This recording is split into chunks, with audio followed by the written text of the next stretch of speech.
Pessoal, o que seria o sistema digestório? Bom, na fisiologia, o sistema digestório ele é uma espécie de sistema que vai digerir macromoléculas em micromoléculas. Também é responsável por absorver essas micromoléculas e ainda por cima distribuir e fornecer, de certa forma, a matéria-prima para a energia.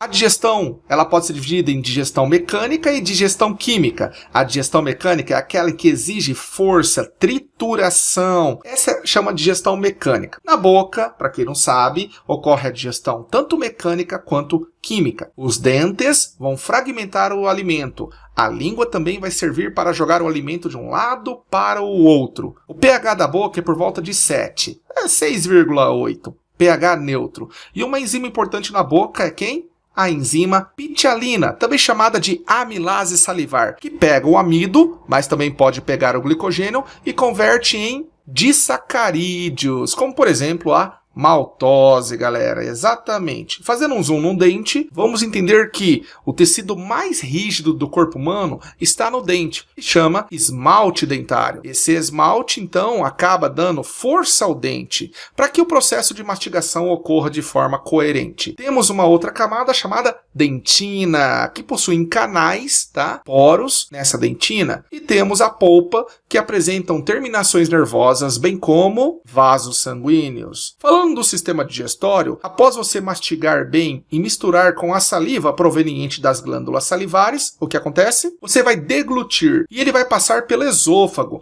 um canal de 20 centímetros aproximadamente, que comunica a faringe, garganta, né, até o estômago. Já o estômago, ele é uma bolsa por volta de 1,5 litro de volume, protegida por um muco. No interior do estômago existe o ácido clorídrico, mais uma enzima chamada pepsina. Galera, a pepsina se encontra na forma inativa, pepsinogênio, e o ácido clorídrico ativa, transformando em pepsina. O que faz a pepsina? Digere proteínas, transformando em tamanhos menores, conhecido por peptídeos. Ok, galera? Uma boa parcela de proteínas é digerida no estômago. Portanto, o estômago tem a função de digerir proteínas. Esse alimento depois ácido vai para onde? O intestino delgado. E o intestino delgado apresenta por volta de 6,5 metros a 7 metros. E é dividido em duodeno, jejuno e íleo. O pH do intestino delgado difere do pH do estômago. O pH do estômago ele é ácido, por volta de 2. E o pH do intestino delgado é entre 8 e 9. Essa alcalinização é devido ao pâncreas, que não está presente aqui na imagem. O pâncreas é uma glândula mista ou anfícrina. A sua porção exócrina libera o suco pancreático, que é rico em bicarbonato de sódio. E é esse bicarbonato de sódio que vai fazer o processo de neutralização do ácido clorídrico que vem junto com o alimento, ok? Uma das funções do intestino delgado importantíssima é a absorção de nutrientes. E para isso ele apresenta dobras chamadas de vilosidades intestinais, que aumentam a área de absorção. Depois nós vamos para o intestino grosso, galera, de mais ou menos 1,5 metro, responsável pela absorção de água. Retira a água do alimento. Temos aqui a imagem de um fígado, uma glândula muito importante com mais de 1000 funções já catalogadas. E aqui, referindo-se ao sistema digestório, estou falando da bile, sais biliares, com uso de colesterol. Quem fabrica a bile é o fígado. Quem armazena a bile é a vesícula biliar, galera. E qual é o papel da bile?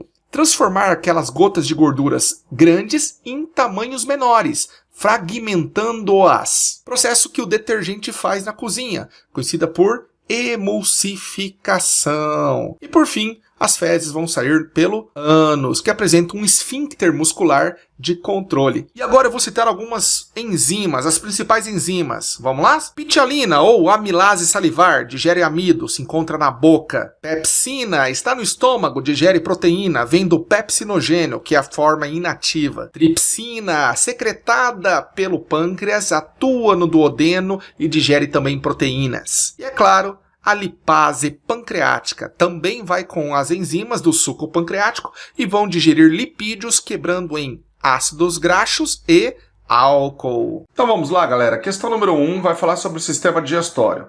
O sistema digestório humano é formado por um longo tubo com regiões especializadas e por glândulas anexas, salivares, pâncreas, fígado. Em relação às características, funções e patologias do sistema digestório humano, assinale que for correto. 01.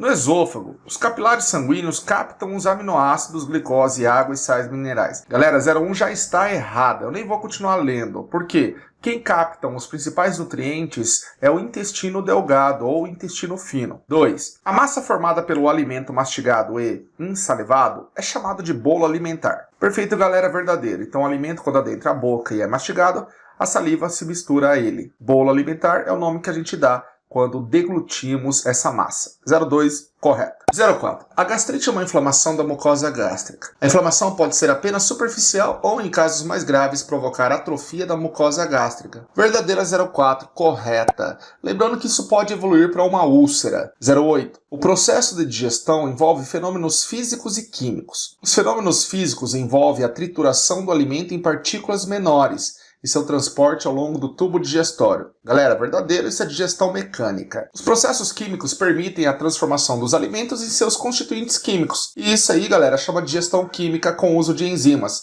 08, verdadeira. Portanto, soma 14.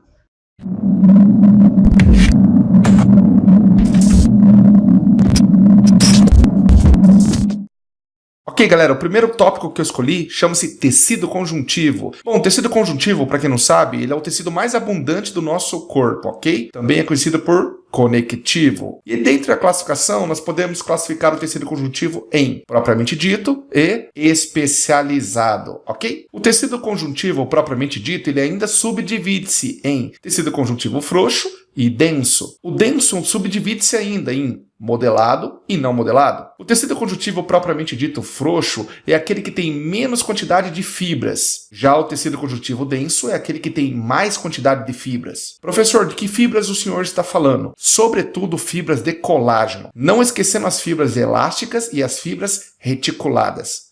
O tecido conjuntivo frouxo, ele é muito abundante no nosso corpo. Já o denso, apresentando uma quantidade maior de fibras, ele também vai conferir certa resistência e proteção. Exemplo, o tecido conjuntivo frouxo, ele forma a nossa derme, camada importante da pele. Já o tecido conjuntivo denso modelado formam os tendões e ligamentos. Toide, o que seria tendão e o que seria ligamento? Tendão basicamente liga músculo a osso, enquanto que ligamento liga ossos a ossos. Dentro do tecido conjuntivo denso modelado, temos o tendão e o ligamento, como já falei. E o denso não modelado, ele vai acabar formando cápsulas que envolvem determinados órgãos, protegendo esses órgãos. Por exemplo, ao redor dos ossos existe o periósteo, que é um tecido conjuntivo denso não modelado. Nos testículos dos meninos, nós temos a túnica albugínea, que é um tecido conjuntivo denso não modelado. Revestindo órgãos como rins e baço, nós temos o tecido conjuntivo também denso não modelado. O que faz ser modelado e não modelado é o alinhamento das fibras de colágeno. Se as fibras estiverem paralelas, denso modelado. Essa imagem mostra isso. Se as fibras estiverem formando uma rede, uma malha, denso não modelado. Quais são as características dos tecidos conjuntivos propriamente ditos? As características são uma quantidade grande de células, essas células são espaçadas e frouxas.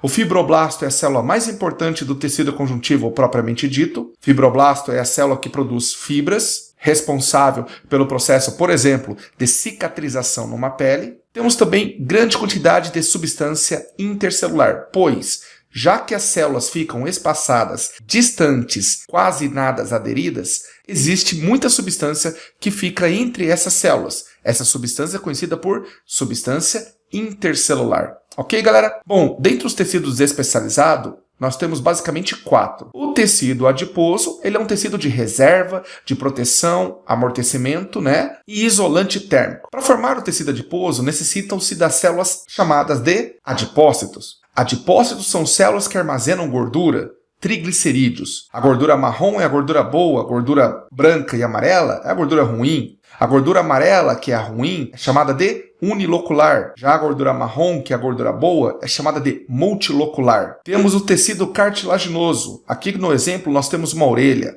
A orelha é feita de uma cartilagem. Cartilagem essa chamada de elástica. Então, fazendo um zoom nessa cartilagem, nós temos o quê? Um tecido com 3 grupos de células e uma substância conhecida por substância amorfa. Substância essa que apresenta colágeno, dentre outras substâncias, ok? Condroblasto, condrócito e condroclasto são os 3 grupos de células que eu falei que existem no tecido cartilaginoso. Condroblasto é uma célula jovem que produz grande quantidade de colágeno. O condrócito já produz menos colágeno e o condroclasto acaba produzindo menos colágeno ainda. O tecido cartilaginoso é um tecido de sustentação de órgãos flexíveis como nariz e orelha. É um tecido de proteção, como por exemplo nos discos que amortecem impacto nas articulações, e também realiza a função de crescimento. Dentre as cartilagens temos a cartilagem elástica, encontrada na orelha, por exemplo, encontrada na epiglote, que é uma espécie de porta ou comporta que separa o sistema respiratório do digestório. Temos a cartilagem hialina, com uma quantidade maior de colágeno, que, por exemplo, formam os amortecedores entre as articulações. E temos a cartilagem fibrosa, aquela que apresenta maior quantidade de fibras colágenas. Encontramos, por exemplo, nos discos entre as vértebras, chamado de discos intervertebrais. Um outro tecido especializado é o tecido ósseo, ok? Aqui nós temos um osso longo e nós precisamos entender que a parte chamada de cabeça do osso recebe o nome de epífise. A parte comprida de um osso longo recebe o nome de diáfise. A casca do osso é chamada de tecido ósseo denso. E a parte do interior é chamado de tecido ósseo esponjoso ou lacunoso. Especificamente na parte interior, nós temos lacunas onde será preenchida por medula óssea. A medula óssea que preenche pode ser a medula óssea vermelha, que fabrica células sanguíneas, e a medula óssea amarela, rica em gorduras e proteínas, conhecida genericamente por tutano do osso. Independente se é o tecido ósseo esponjoso ou tecido ósseo denso, temos 3 grupos de células. As células são osteoblasto, células que fabricam grande quantidade de colágeno, são necessárias para fazer a regeneração óssea. Osteócitos, células com ramificações que fazem o acabamento ósseo. São células adultas. E os osteoclastos, que são células com multinúcleos capazes de fazerem fagocitose e a remodelação óssea, ou seja, remodelar o osso, diminuir o calo ósseo, absorver cálcio, ou seja, são células velhas que vão fazer aí a reabsorção óssea. Ok, galera? O tecido ósseo ele é um tecido vascular com vasos sanguíneos e ele é um tecido inervado com terminações nervosas, revestido pelo periósteo, que é um tecido conjuntivo propriamente dito denso, não modelado, e que apresentam canais por onde os vasos sanguíneos e as terminações nervosas passam, canais chamados de osteônios, antigamente conhecido por Havers e Volkmann. Já o tecido sanguíneo é conhecido por hematopoético. O sangue ele é um coloide. O que quer dizer coloide? Que quando centrifugado é possível enxergar 2 fases, portanto, uma mistura heterogênea. As fases são plasma sanguíneo e elementos figurados. Plasma, por ser menos denso, fica boiando e ele é composto por 55% do volume do sangue. Já os elementos figurados, por serem mais densos, ficam no fundo e formam 45% do sangue. Dentre as células importantes do sangue temos a hemácia,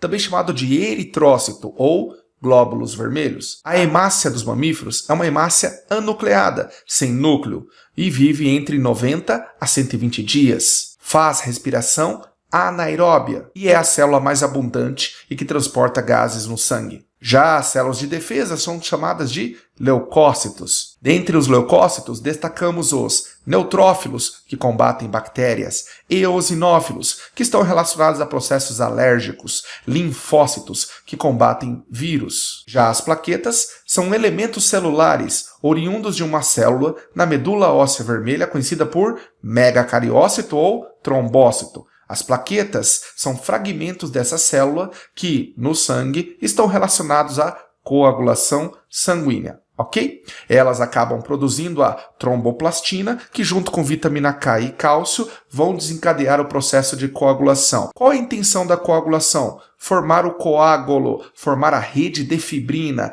estancar a hemorragia. Ok, galera? O sangue transporta calor, o sangue transporta nutrientes, o sangue transporta excretas. Essas excretas vão parar, por exemplo, no rim, onde vão ser filtradas. Ok, galera? Vamos lá, galera. Questão número 2. Com relação aos tipos de células do tecido conjuntivos, suas características principais e origem celular, assinala que for correto. 01. Os osteoblastos presentes nos ossos são grandes e multinucleados. Errado, galera. Isso aí se refere aos osteoclastos. 02. As células mesenquimatosas surgem diretamente de células mesenquimatosas embrionárias. Estão presentes nos tecidos frouxos e nas cápsulas envoltórias de cartilagens, ossos e órgãos hemocitopoiéticos. São capazes de originar diversas células do tecido conjuntivo.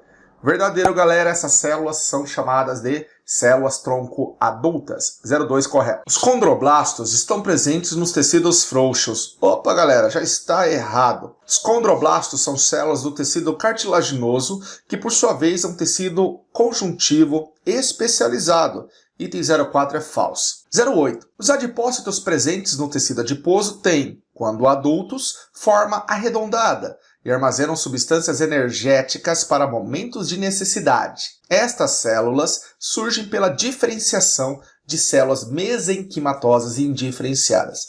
08 correta, nós ficamos como soma 10.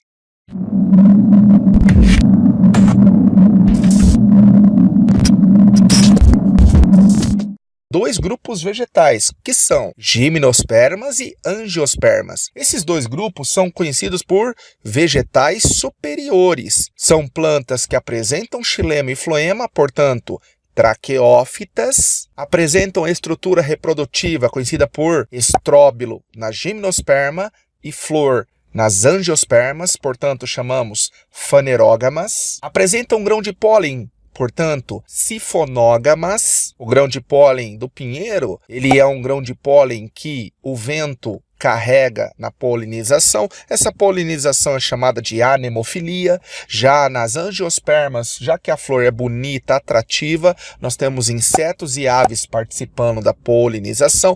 Polinização feita por aves, ornitofilia. Polinização feita por insetos, entomofilia. Uma outra coisa comum entre eles é que eles são independentes da água para a reprodução, porque ao ter o grão de pólen, forma-se o tubo polínico, estrutura capaz de levar o gameta masculino para o gameta feminino, conduzir o gameta masculino para o gameta feminino. E o nome do gameta masculino é núcleo espermático. O nome do gameta feminino é oosfera. Além do que, o esporófito é duradouro e o gametófito é transitório. Gimnosperma significa semente nua, portanto, não apresenta fruto. Então, galera, esta imagem mostra um pinhão e é importante que você entenda que pinhão não é fruto, pinhão é semente. O jequitibá é uma angiosperma, portanto, ela tem uma flor atrativa e ela forma, sim, fruto, como as demais angiospermas. Fruto advém do ovário, que cresce, desenvolve, enquanto que a semente vem do óvulo, que foi fecundado. Ok? Questão 3. Vai falar sobre o pinheiro do Paraná pertencente ao grupo das gimnospermas. Observe as afirmações com relação ao pinheiro do Paraná e assinale o que for correto. 01. Pertence ao grupo das gimnospermas, plantas que produzem sementes nuas. Verdadeiro, galera. Pinheiro do Paraná é uma gimnosperma, uma conífera, que produz uma semente nua chamada de pinhão. 2. O fruto, conhecido como pinhão, é comestível. Errado, galera. Pinhão não é fruto, pinhão é semente. 4. A raiz é do tipo fasciculada. Errado, galera. Fasciculada ou cabeleira, que é uma raiz típica de monocotiledôneas, ocorre geralmente com plantas de pequeno porte. 8. As flores encontram-se reunidas em inflorescências compactas. 08, galera. Verdadeiro, porque estamos falando do estróbilo, pinha ou cone, estrutura reprodutiva do pinheiro do Paraná. 16. O caule é do tipo tronco? Verdadeiro também. 16, 8 e 1, soma 25.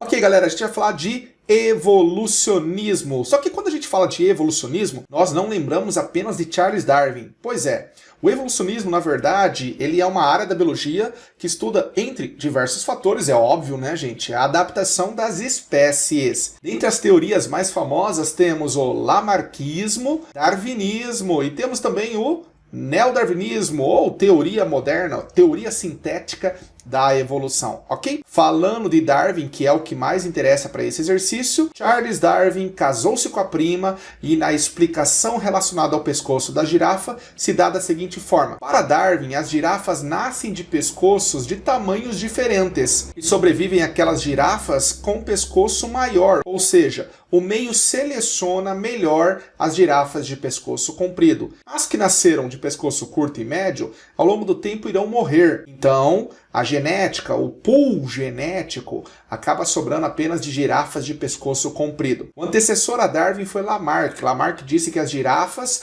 por um esforço, esticaram seus pescoços para comer as folhas cada vez mais altas. Lamarck tem então o seu princípio, o uso e desuso, e a transmissão das características adquiridas. Já o Charles Darwin usa um termo chamado seleção natural, onde o meio propicia uma pressão, selecionando o mais apto. Não necessariamente o mais forte, não necessariamente o mais belo e não necessariamente o mais inteligente, mas sim aquele mais flexível, adaptável a mudanças, ok? No neodarwinismo há uma explicação que Darwin não sabia, ou seja, a fonte de variabilidade genética se dá através de crossing over, que são recombinações gênicas, mutações, origem de novos genes, e recombinações cromossômicas na anáfase 1. Antibiótico é um caso clássico, não é verdade?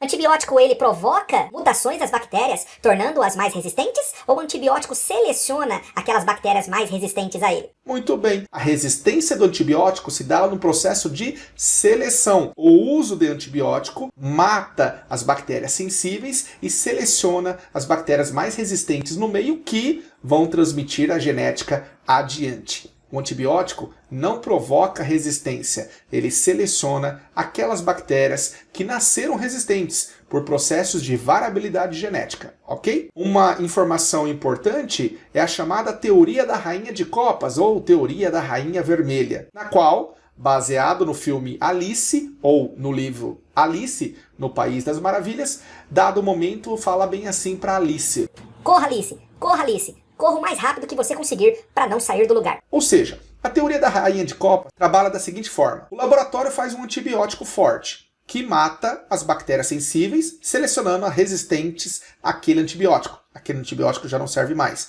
Então, o laboratório produz um mais forte ainda, matando as bactérias sensíveis e selecionando as mais fortes. Então, o laboratório produz um outro mais forte ainda, matando as bactérias sensíveis e selecionando a mais forte. Ou seja, é uma espécie de teoria armamentista. Questão 4 vai falar sobre evolução. O pensamento evolutivo predominante até meados do século XVIII preconizava que cada espécie teria surgido de maneira independente e permaneceria sempre com as mesmas características. Assinale o que for correto sobre as teorias evolutivas. 01. Segundo o lamarquismo, a evolução das espécies era guiada pelas mudanças ambientais, ou seja, os seres vivos reagem às mudanças utilizando alguns órgãos mais do que outros e transmitem as mudanças em seu corpo às gerações seguintes. 01 é verdadeira. 2. O neodarwinismo, ou teoria sintética da evolução, considera que um órgão se desenvolvia com seu uso e atrofiava-se com seu desuso.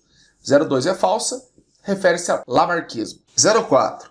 Segundo o mecanismo de evolução proposto por Darwin, os indivíduos com mais oportunidades de sobrevivência seriam aqueles com características apropriadas para enfrentar as condições ambientais, os quais teriam maior probabilidade de se reproduzir e deixar descendentes férteis. Seleção natural. Correto, galera. 4. Seleção natural faz parte da teoria de Darwin. 08. De acordo com o darwinismo, o próprio ambiente selecionava as espécies mais bem adaptadas. Como exemplo atual, podemos citar a ação de certos antibióticos, que induzem mutações em cepas de bactérias ultra-resistentes. Galera, antibiótico não induz mutação. Raio-X induz mutação, ultravioleta induz mutação, agrotóxicos induzem mutações, antibiótico não. 08 é falsa e a soma é 5.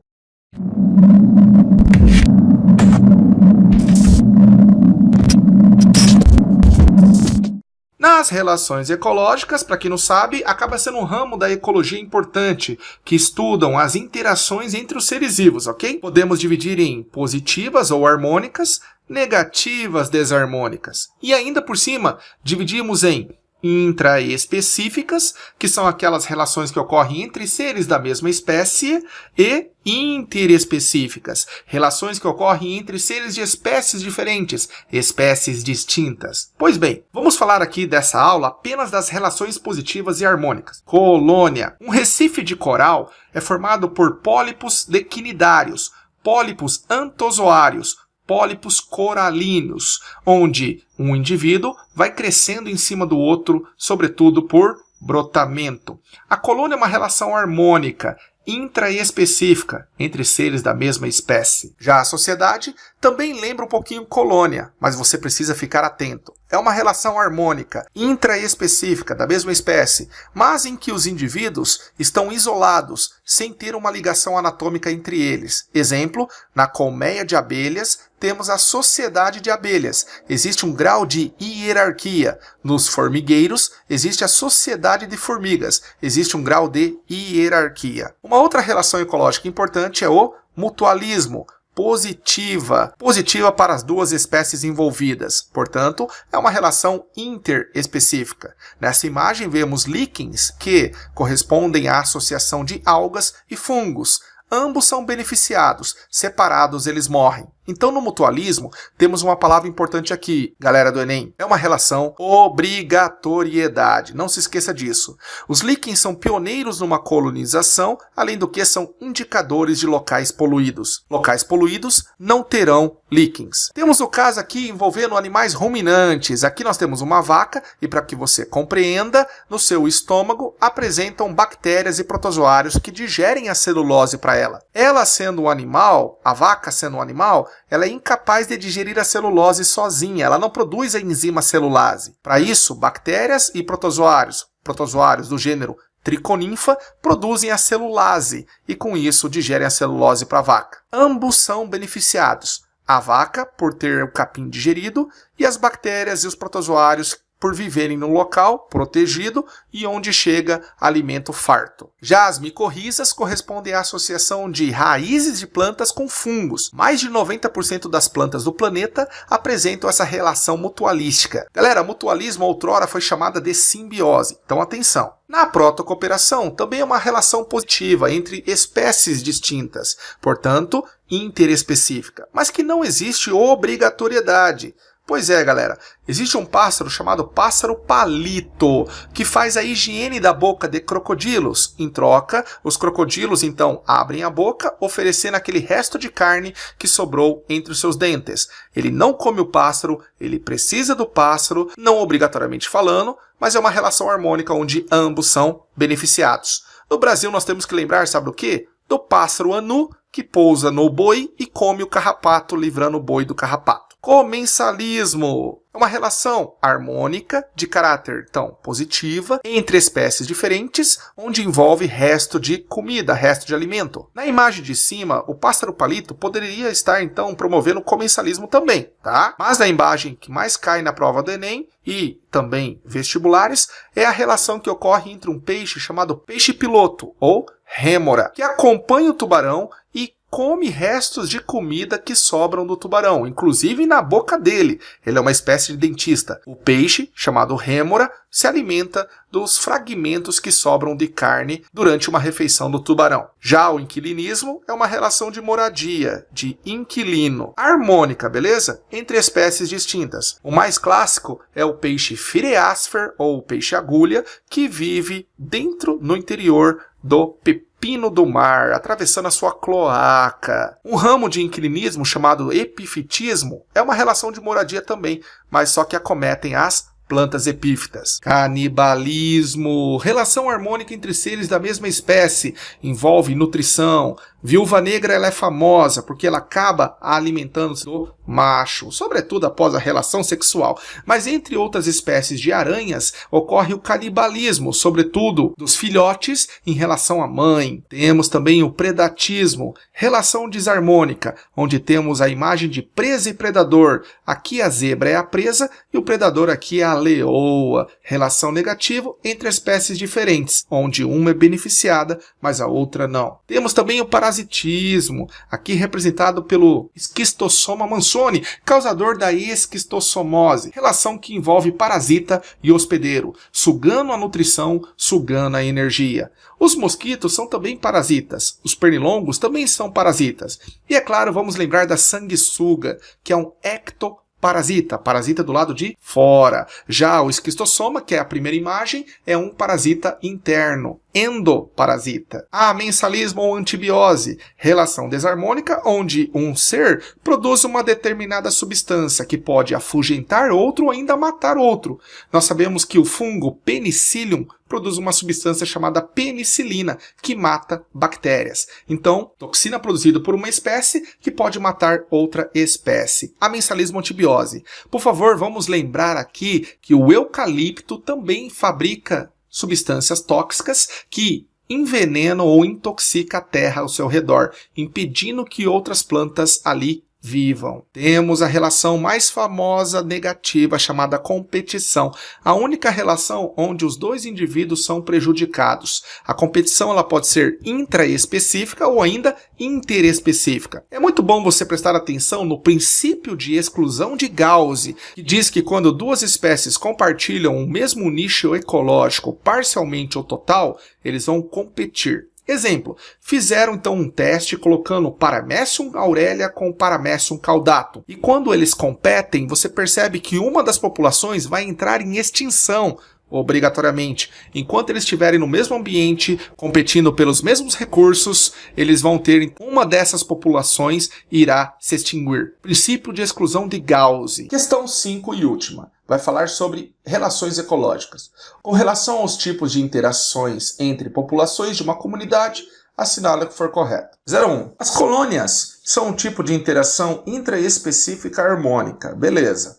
Caracterizam-se pela associação mais ou menos íntima ou mesmo pela continuidade anatômica de indivíduos de uma mesma espécie. Correto. Geralmente aparentados ou mesmo geneticamente idênticos. 01 verdadeira, lembrando que colônia, como por exemplo recifes de corais, os pólipos crescem por brotamento. 2. As interações ditas desarmônicas ou negativas sempre promovem prejuízo para ambas as populações envolvidas. A 02 ela é falsa porque somente competição é uma relação desarmônica negativa para ambas as populações. 4. O mutualismo é uma relação intraespecífica, com manutenção de um grupo de indivíduos da mesma espécie. Opa, errado. Mutualismo é uma relação interespecífica. 8.